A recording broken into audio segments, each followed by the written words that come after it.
భోగాపురం అంతర్జాతీయ విమానాశ్రయంలో trial run విజయవంతంగా ముగిసింది. కూటమి ప్రభుత్వం ఏర్పడిన వెంటనే అల్లూరి సీతారామరాజు ఎయిర్పోర్ట్ నిర్మాణ పనులపై ప్రత్యేక దృష్టి పెట్టింది. 2016లో ప్రారంభమైన నిర్మాణ పనులను వేగవంతం చేసి కూటమి ప్రభుత్వం ఏర్పడిన 18 నెలల్లోనే ట్రయల్ రన్ నిర్వహించే దిశగా అడుగులు వేశారు. గత 10 ఏళ్లలో ఎన్నో వివాదాలు చుట్టుముట్టిన పనులు ఆగకుండా జరగటంతో విమానాన్ని విజయవంతంగా ఈరోజు ల్యాండ్ చేశారు. అమరావతిలో పెద్ద ఎత్తున నిర్మాణ పనులను మొదలుపెట్టిన కూటమి ఉత్తరాంధ్ర అభివృద్ధి విషయంలో కూడా దూసుకుపోతుంది. అన్ని ప్రాంతాలకు సమాన ప్రాతినిధ్యం కల్పిస్తున్నట్లు ప్రజలకు చూపించే ఉద్దేశంలో భాగంగానే భోగాపురం ఎయిర్పోర్ట్ను ఎంచుకుంది. గత 5 ఏళ్లలో పూర్తి చేయలేకపోయారన్న అంశం చూపిస్తూనే తాము వచ్చిన వెంటనే ఎయిర్పోర్టును అందుబాటులోకి తీసుకొచ్చామన్న సంకేతాలను రాష్ట్ర ప్రజలకు పంపించింది. అంతర్జాతీయ విమానాశ్రయాన్ని అందుబాటులోకి తీసుకురావడంతో పాటు వైజాగ్లో పారిశ్రామిక అభివృద్ధి శరవేగంగా జరిగేలా చర్యలు తీసుకుంటున్నారు.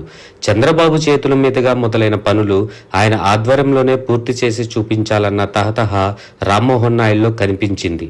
త్వరలోనే చంద్రబాబు ఎయిర్పోర్ట్ను కేంద్ర పెద్దలతో కలిసి ప్రారంభించే అవకాశాలు ఉన్నాయి. మొత్తం మీద రాష్ట్రంలో పాజిటివ్ వైబ్స్ ఉండే విధంగా కూటమి ప్రభుత్వం చర్యలు తీసుకుంటుంది. ఎయిర్పోర్ట్ తర్వాత పోలవరం డయాఫ్రామ్ వాల్ విషయంలోనూ అదేవిధంగా అడుగులు వేస్తుంది. 5 ఏళ్ల పాలనలో రాష్ట్రంలో అభివృద్ధి జరిగిందన్న అంశాన్ని బలంగా ప్రజల్లోకి తీసుకెళ్లాలంటే ముఖ్యమైన నిర్మాణాలపై ప్రణాళికబద్ధంగా ముందుకెళ్లాలని అనుకుంటుంది. ఇందులో భాగంగానే ఈరోజు చేపట్టిన ట్రయల్ రన్ ద్వారా బలమైన సంకేతాలను కూటమి ప్రభుత్వం పంపినట్లయింది. కింద ఎయిర్ ఇండియా వాళ్ళ సహకారంతో ఇక్కడ ల్యాండ్ చేయించాం.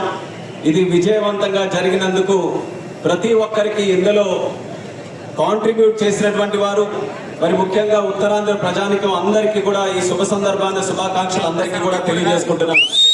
ఇప్పుడు ల్యాండ్ అవుతున్నప్పుడు ల్యాండ్ అయిన తర్వాత పైలట్ అనౌన్స్మెంట్ చేశారు ఫ్లైట్ లో, అల్లూరి సీతారామరాజు అంతర్జాతీయ విమానాశ్రయంలో మీ అందరికీ కూడా స్వాగతం అని. ఆ మాట వినడానికి ఎన్నో సంవత్సరాల నుంచి మనం ఎదురు చూస్తూ ఉన్నాం. వాస్తవానికి చెప్పుకోవాలంటే ఈ యొక్క భోగాపురంలో ఎయిర్పోర్ట్ అన్నటువంటి బీజం వేసినటువంటిది మన విజనరీ లీడర్, మన ముఖ్యమంత్రి వర్యులు శ్రీ నారా చంద్రబాబు నాయుడు గారు. ఆ రోజు ఉత్తరాంధ్ర అంతటిని కూడా కలిపి కట్టుగా మనం అభివృద్ధి చేయాలనంటే ఒక ప్రాజెక్ట్ అందరికీ ఉపయోగపడే విధంగా, కనెక్టివిటీని పెంచే విధంగా ఇక్కడ చేయాలనే ఆలోచనతో అప్పుడు మన ఉత్తరాంధ్ర నుంచి పార్లమెంటు సభ్యుడిగా కేంద్ర మంత్రిగా ఉన్నటువంటి కోసపాటి అశోక్ గజపతిరాజు గారి తాలూకు ఆధ్వర్యంలో ఆనాడు 2016లో కేంద్ర ప్రభుత్వం నుంచి ఇన్ ప్రిన్సిపల్ అప్రూవల్ ఈ భోగాపురం ఎయిర్పోర్ట్ కోసం చేసుకోవడం జరిగింది. కానీ తర్వాత ప్రభుత్వం మారడం వల్ల, అనేక కారణాల వల్ల, అనేక ఇబ్బందులు రావడం వల్ల ఆలస్యమైనా మళ్ళీ ఆ భగవంతుడి అవకాశం నాకు కల్పించాడు.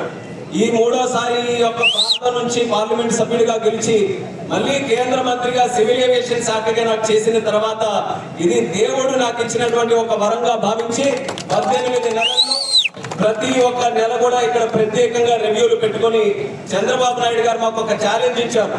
ఎప్పటికల్లా పూర్తి చేస్తారని మొదటి నెలలోనే ఇక్కడ రివ్యూ మీటింగ్ పెడితే ముఖ్యమంత్రిగా ఆయన అడిగిన తర్వాత మేము డిసెంబర్ 26కి ఇది కంప్లీట్ చేయాలని ఉంది సార్ అని చెప్తే, డిసెంబర్కి కాదు ఉత్తరాంధ్ర అభివృద్ధి చెందడానికి ఇది ప్రధాన కారణం కాబోతుంది కాబట్టి 6 నెలల ముందే దీన్ని పూర్తి చేయాలని చెప్పారు.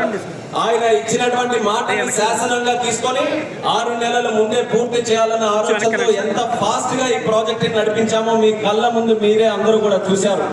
ఈ స్థాయికి ఈ రోజు ప్రాజెక్ట్ ఇక్కడికి విచ్చేసిందనంటే దానికి చాలా మందికి మనం ధన్యవాదాలు తెలియజేయాలి. ముఖ్యంగా జిఎంఆర్ గ్రూప్ కి ఒక సొంత ప్రాజెక్టులా పబ్లిక్ ప్రాజెక్ట్ ఏ రకంగా అన్ని విధాలుగా కూడా ముందుకు నడిపించాలో వాళ్ళు కూడా కంప్లీట్ గా ఎక్కడా లోటుపాట్లు లేకుండా వాళ్ళు నడిపించారు. ఎల్ఎన్టీ సంస్థ కన్స్ట్రక్షన్ లో, అలాగే రాష్ట్ర ప్రభుత్వం మరి ముఖ్యంగా కేంద్ర ప్రభుత్వం నుంచి డీజీసీఏ గానీ, ఎయిర్పోర్ట్ అథారిటీ ఆఫ్ ఇండియా గానీ ఎవరైతే స్టేక్ హోల్డర్స్ ఉన్నారో అందరూ కూడా కలిసి కట్టుగా వాళ్ళ తాలూకా పనిని ఎక్కడ కూడా లోటుపాటు లేకుండా చేశారు. దానివల్ల ఈ రోజు ఈ స్థాయికి మనం అనుకున్న సమయానికి ముందే మనం చేరుకున్నాం.